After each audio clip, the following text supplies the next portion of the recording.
Good morning students. Aravali public school Kathua की online कक्षा में आप सभी का एक बार फिर स्वागत है।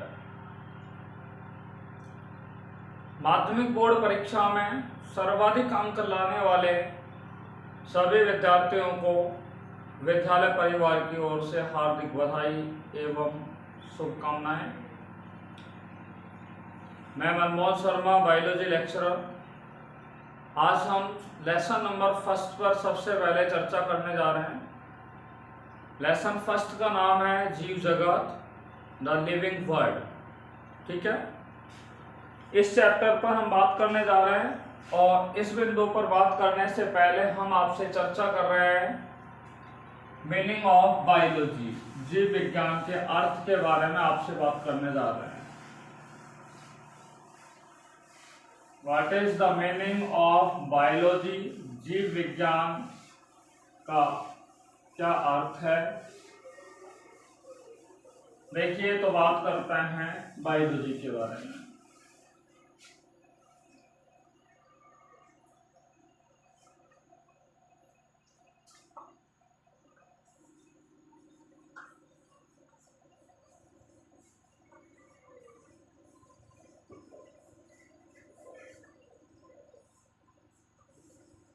Class 11th lesson first,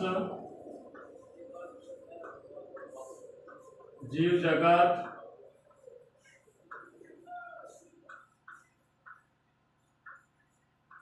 the living world,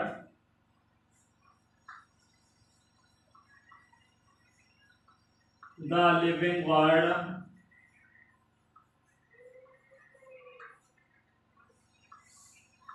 सबसे पहले हम बात करने जा रहे हैं मीनिंग ऑफ बायोलॉजी पर। ठीक है, देखो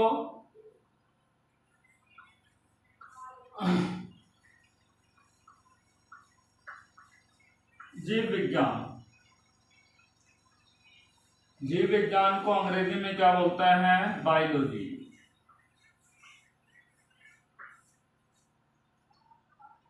देखिए, जीव विज्ञान क्या है इस पर हम बात कर रहे हैं, बायोलॉजी क्या है इस पर बात कर रहे हैं। देखो, बायोलॉजी जो है वो एक ग्रीक भाषा का शब्द है। बायोलॉजी क्या है? एक ग्रीक भाषा का शब्द है और ये ग्रीक भाषा के दो शब्दों से मिलकर के बना है। ग्रीक भाषा के कितने शब्दों से मिलकर के बना है? दो शब्दों से मिलकर के बना है। देखो, जीव विज्ञान को अंग्रेजी में बायोलॉजी कहते हैं और बायोलॉजी है वो एक ग्रीक भाषा का शब्द है। ठीक है, और ग्रीक भाषा में बायोलॉजी जो है वो दो शब्दों से मिलकर बना है, बायोस प्लस लोगोस और लोजिया। लोगोस लिख सकते हैं या फिर क्या लिख सकते हैं? लोजिया लिख सकते हैं। बायोस का अर्थ क्या होता है? ऑर्गेनिज्म होता है,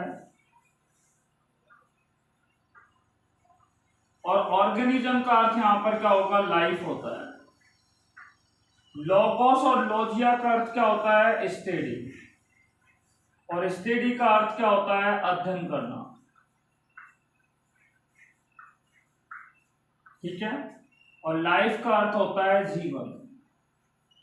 तो जीव विज्ञान की परिभाषा क्या हुई? जिसमें जीवन का क्या किया जाता है?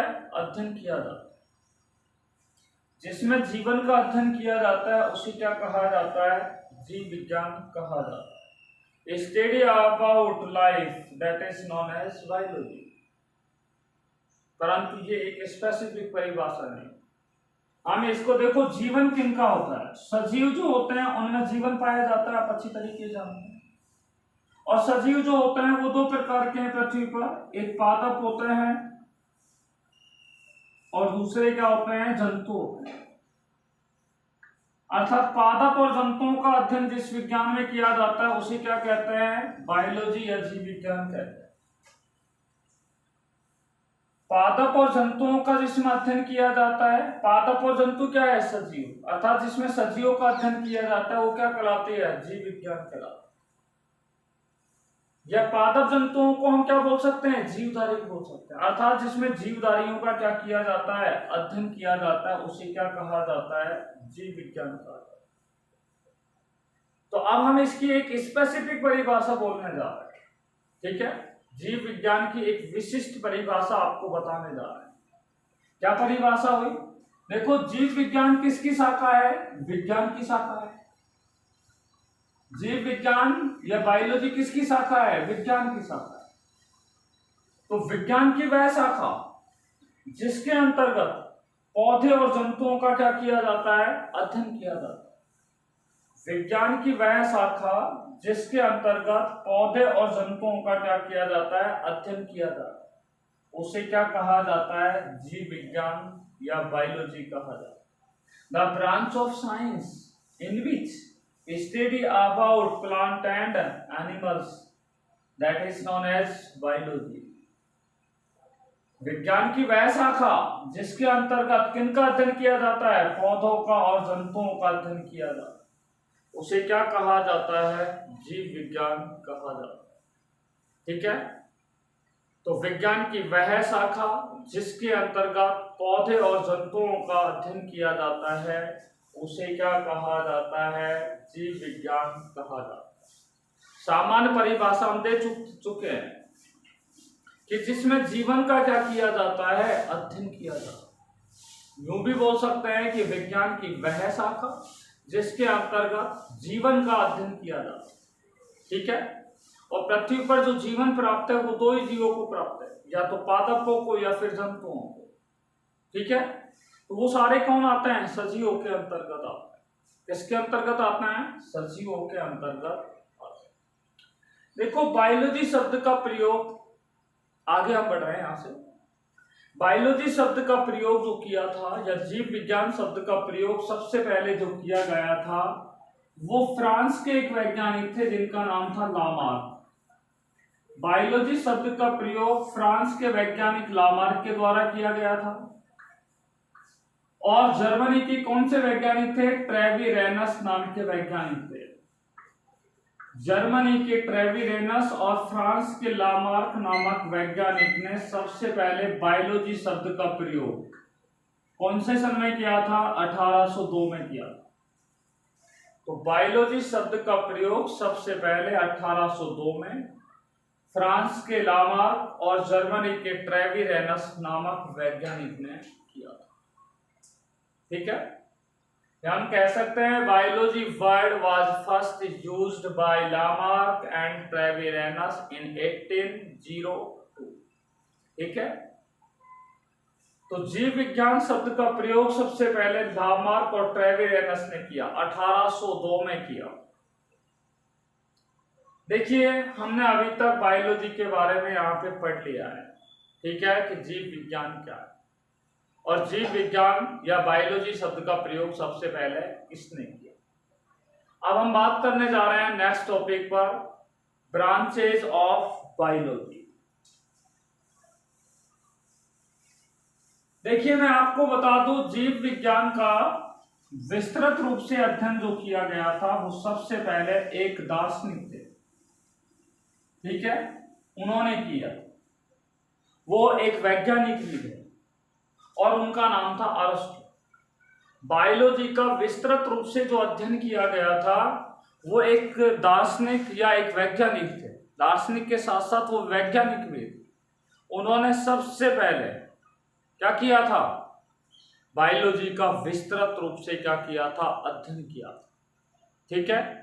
इसलिए अरस्तु को जीव विज्ञान यानी कि बायोलॉजी का क्या कहा जाता है, जनक कहा जाता है। अरस्तु को जीव विज्ञान का क्या कहा जाता है, जनक कहा जाता है। अरस्तु is known as a father of biology. अरस्तु is known as a father of biology. Is it right? देखिए अब हम बात करते हैं बायोलॉजी की शाखाएं, branches of biology. Branches of biology, heading हो गई हमारी जीव विज्ञान की शाखाएं। जीव विज्ञान की शाखाएं। देखो आपको मैं बता दूं, जीव विज्ञान की मुख्य रूप से 2 शाखाएं होती हैं। जीव विज्ञान की कितनी शाखाएं होती हैं? 2 शाखाएं होती हैं। सबसे पहली शाखा का नाम है, देखो जीव विज्ञान की मुख्य रूप से 2 शाखाएं, वैसे अनेक शाखाएं हैं, ठीक है। तो जीव विज्ञान की मुख्यतः कितनी शाखाएं? 2 शाखाएं। एक है जंतु विज्ञान। जंतु विज्ञान, जंतु विज्ञान नहीं कहें तो उसे हम प्राणी विज्ञान भी कहते हैं। क्या कहते हैं? प्राणी विज्ञान भी कहते हैं। जंतु विज्ञान या प्राणी विज्ञान को इंग्लिश में क्या बोलता है? जूलॉजी बोलता है। और दूसरी बायोलॉजी की जो शाखा है उसका नाम है वनस्पति विज्ञान। वनस्पति विज्ञान। देखिए वनस्पति जो विज्ञान है इसको इंग्लिश में बोलते हैं बॉटनी। क्या बोलते हैं? बॉटनी बोलते हैं। बात करते हैं सबसे पहले जंतु विज्ञान के बारे में। देखो जंतु विज्ञान किसकी शाखा है? आपको अच्छी तरीके से पता लग गया है, बायोलॉजी। तो यहाँ पे जंतु विज्ञान यानी कि जो जूलॉजी है वो भी एक ग्रीक भाषा का शब्द है। ये जूलॉजी है वो कौन सी भाषा का शब्द है? एक ग्रीक भाषा का शब्द, जो 2 शब्दों से मिलकर के बना है। कितने शब्दों से मिलकर बना है? 2 शब्दों से मिलकर के बना है। एक है जून प्लस लोगोस या लोजिया।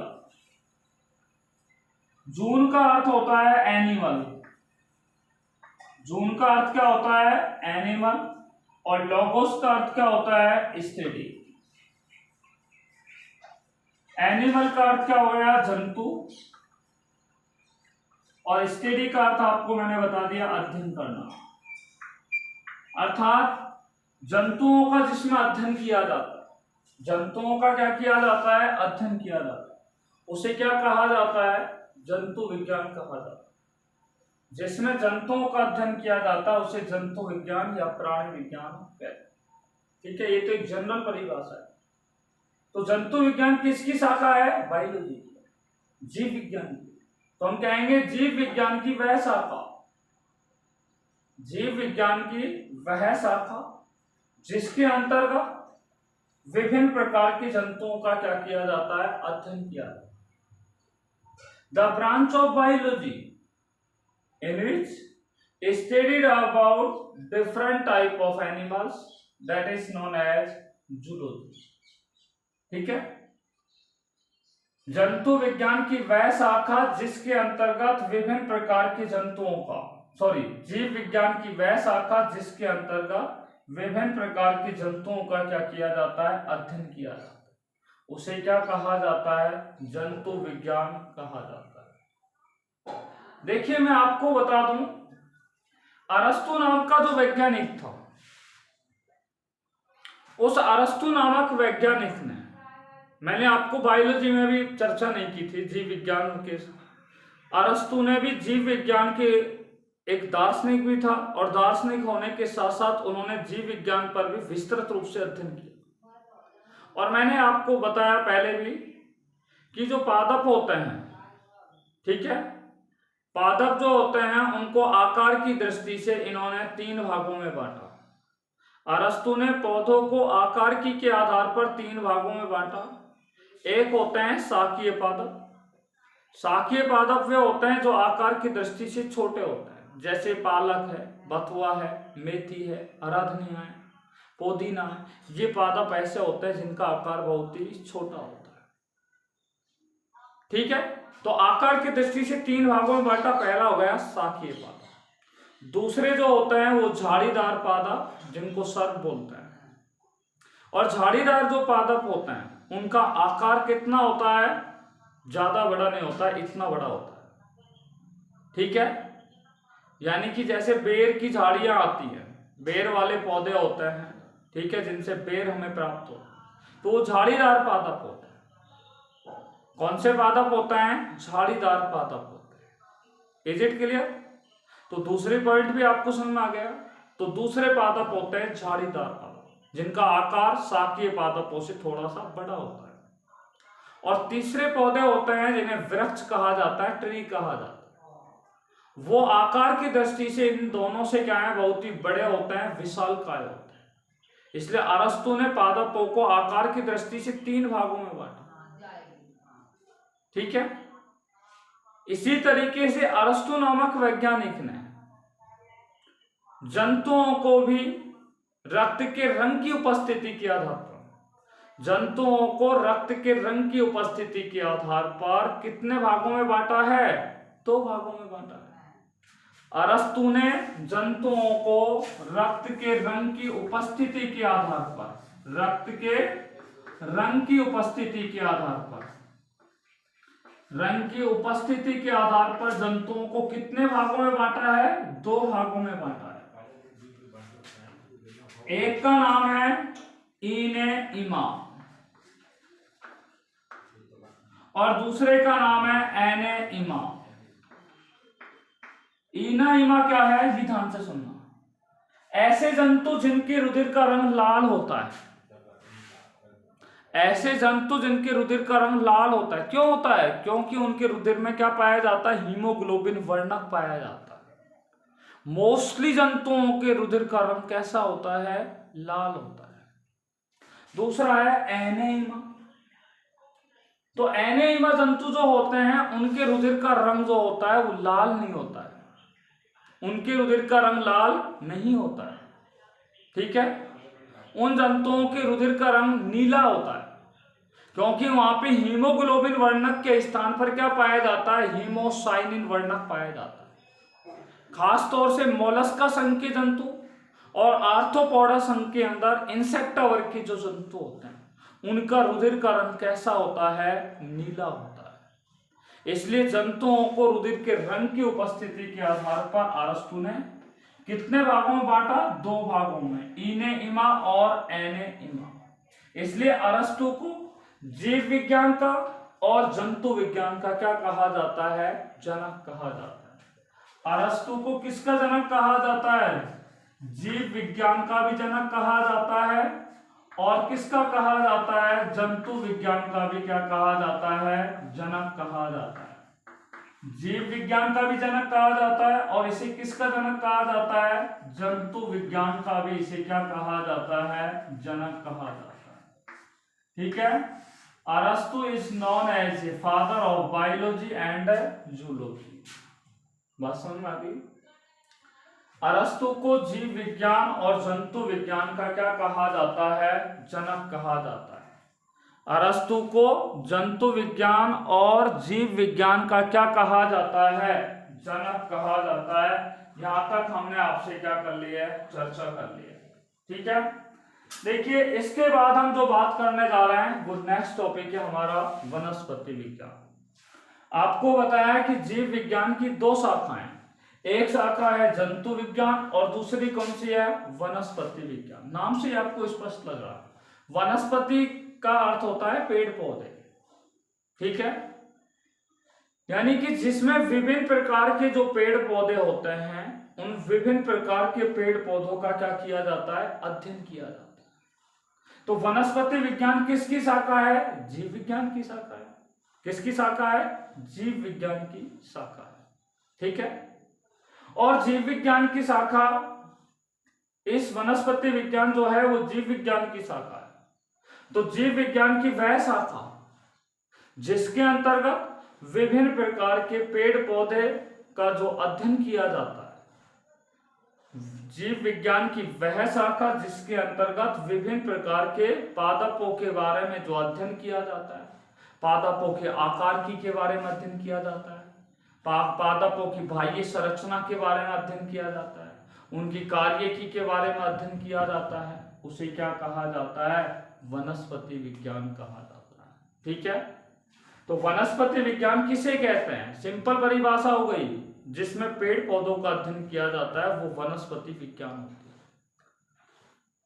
है। स्पेसिफिक परिभाषा क्या हुई कि जीव विज्ञान की वह शाखा जिसमें विभिन्न प्रकार के पादपों की संरचना और उनकी कार्यकी का क्या किया जाता है, अध्ययन किया जाता है, उसे क्या कहा जाता है, वनस्पति विज्ञान कहा जाता है। देखिए अरस्तु के एक शिष्य थे जिनका नाम था थियोफ्रेस्टस, और थियोफ्रेस्टस नाम का जो वैज्ञानिक था उसने सर्वाधिक रूप से पेड़ पौधों यानी कि पेड़ पौधों पर सर्वाधिक रूप से अध्ययन किया था। इसलिए थियोफ्रेस्टस नाम के वैज्ञानिक को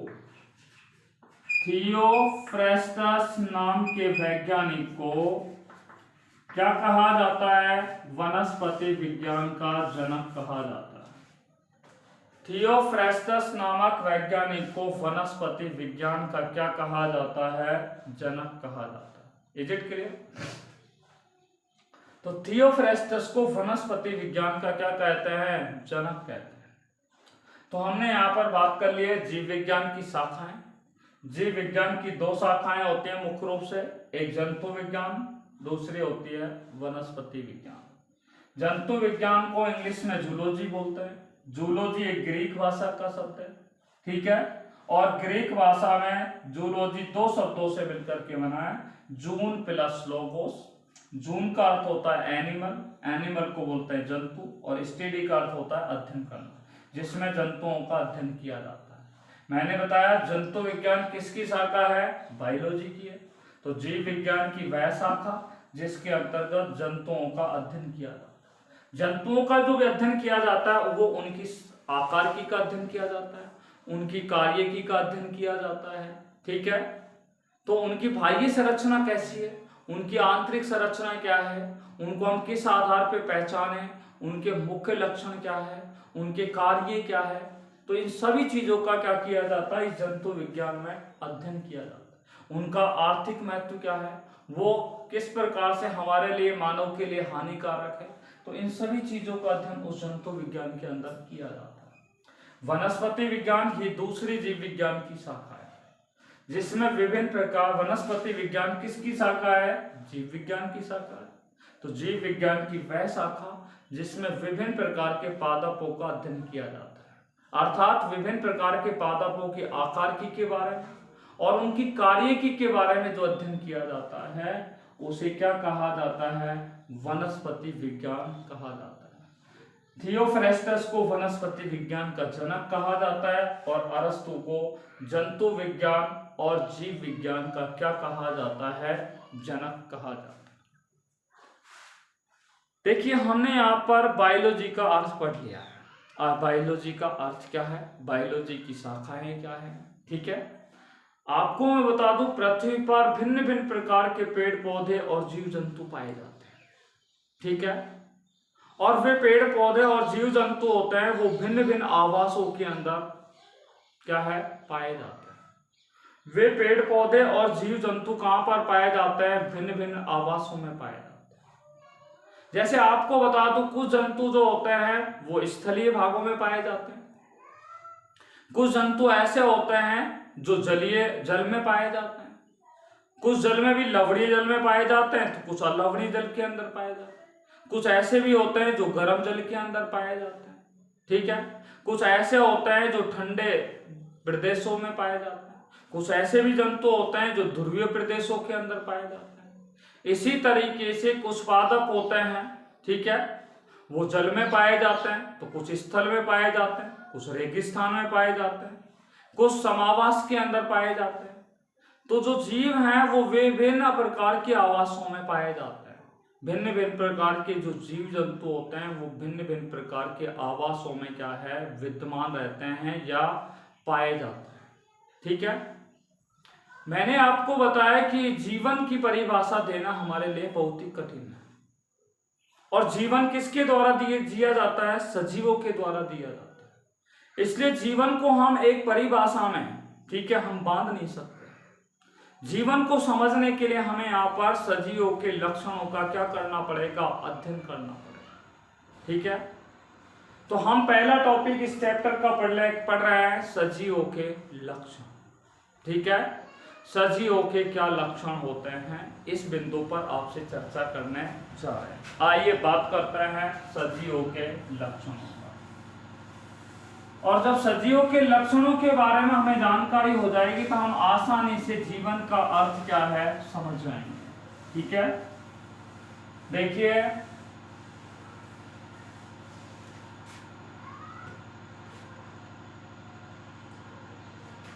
सजीवों के लक्षण, सजीवों के लक्षण, कैरेक्टरिस्टिक्स ऑफ लिविंग ऑर्गेनिज्म या कैरेक्टरिस्टिक्स ऑफ लिविंग, सजीवों के लक्षण। ठीक है, किसके लक्षण? सजीवों के लक्षण। देखिए सबसे पहले हम जो बात करने जा रहे हैं, पहला कैरेक्टर है सजीवों के अंदर। ठीक है, सजीव जो होते हैं उनमें वृद्धि होती है। ठीक है, और ये क्या है, सजीवों के अंदर एक जैविक प्रक्रिया होती है। वृद्धि पादपों के अंदर या जंतुओं के अंदर एक क्या होती है, एक जैविक प्रक्रिया है। तो जितने भी सजीव होते हैं उनमें क्या होती है, वृद्धि होती है। ठीक है, वृद्धि कब करते हैं कि जो सजीव है, जैसे पादपों की वृद्धि, पादपों में वृद्धि कब होती है, हमने जैसे बीज को मृदा में क्या कर दिया, रोपित कर दिया। बीज को जब मृदा में रोपित कर दिया जाएगा तो वो बीज क्या होगा, अंकुरित होगा। अंकुरित होगा तो एक नवोद्भित पादप का निर्माण होगा, और जो नवोद्भित पादप होगा वो क्या करेगा, ठीक है, वो मृदा से क्या करेगा, पोषण ग्रहण करेगा। मृदा से पोषक तत्वों को क्या करेगा, ग्रहण करेगा। मृदा में उपस्थित जो ह्यूमस होगी, उस ह्यूमस में एनपीके जैसे खनिज तत्व होंगे, उनको अवशोषित करेगा। और जब अवशोषित करेगा तो पौधे के आकार में क्या होगी, वृद्धि होगी। पौधे के आकार में क्या होगी, वृद्धि होगी। और वृद्धि क्यों होगी, क्योंकि पौधे की जो कोशिकाएं होती हैं, उन कोशिकाओं में क्या होगा, कोशिका विभाजन।